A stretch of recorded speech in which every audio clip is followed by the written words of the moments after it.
Hi everyone, Shane R. Monroe here. You guys know I don't do dock reviews anymore unless there's something actually interesting about the dock itself.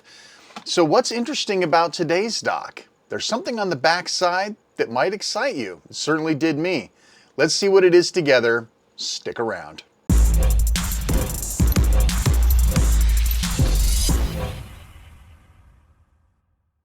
Hi everyone, Shane R. Monroe here. The Zmuipng Steam Deck Hub / dock. This also works on the Asus Ally. We're going to look at this today.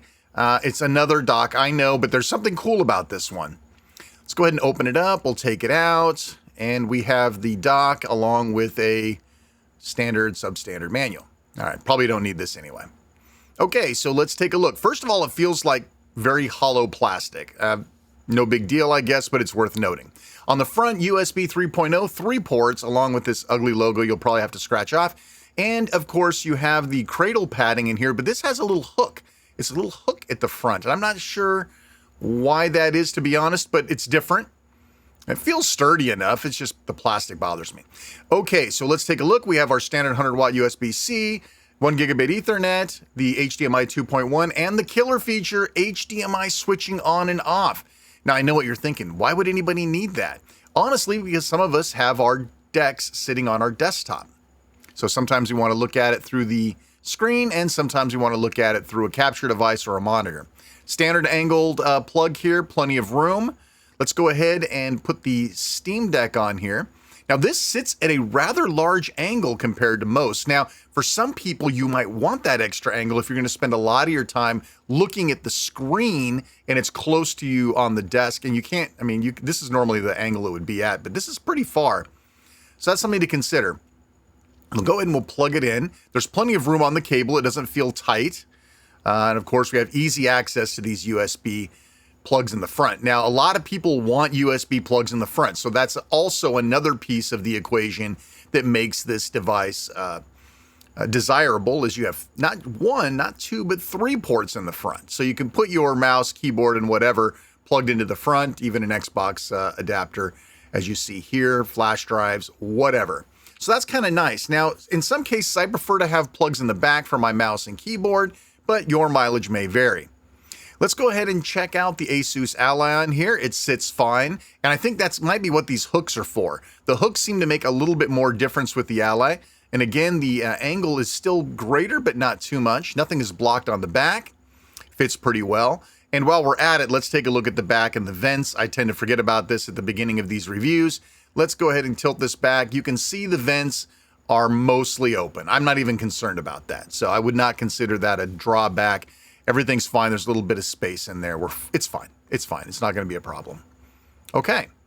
So there we have it. Now, I know the Asus Ally people have tuned in. Does it do 30-watt turbo?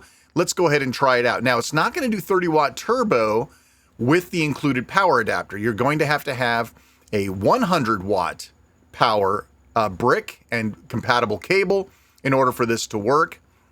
But we'll go ahead and we'll power it on. And you can see, yes, indeed, we are at 30-watt turbo. So this dock will do 30-watt turbo as long as you have the appropriate power adapter and the appropriate cable to deliver it. So that's good news.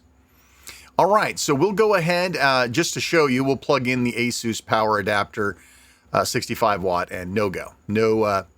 No 30-watt turbo for you. In fact, it'll even complain right there that this isn't suitable. So you're going to have that extra brick.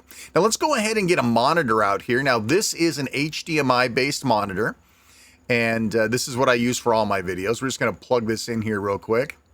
My tattoos need touch-ups.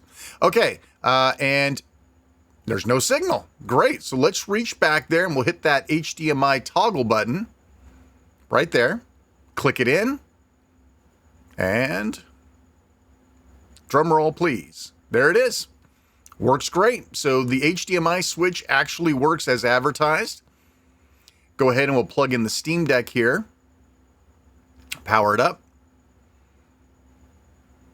And within a moment or two, the picture is routed over. A little bit more negotiation here than I think I've seen in the past. Oh, that's right. OS 3.5, when you plug the HDMI in, it seems to want to reboot. I don't know why.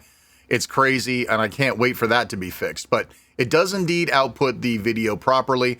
All right, I also did check this out on a 4K monitor. It claims 4K 60, and real quick verification on that.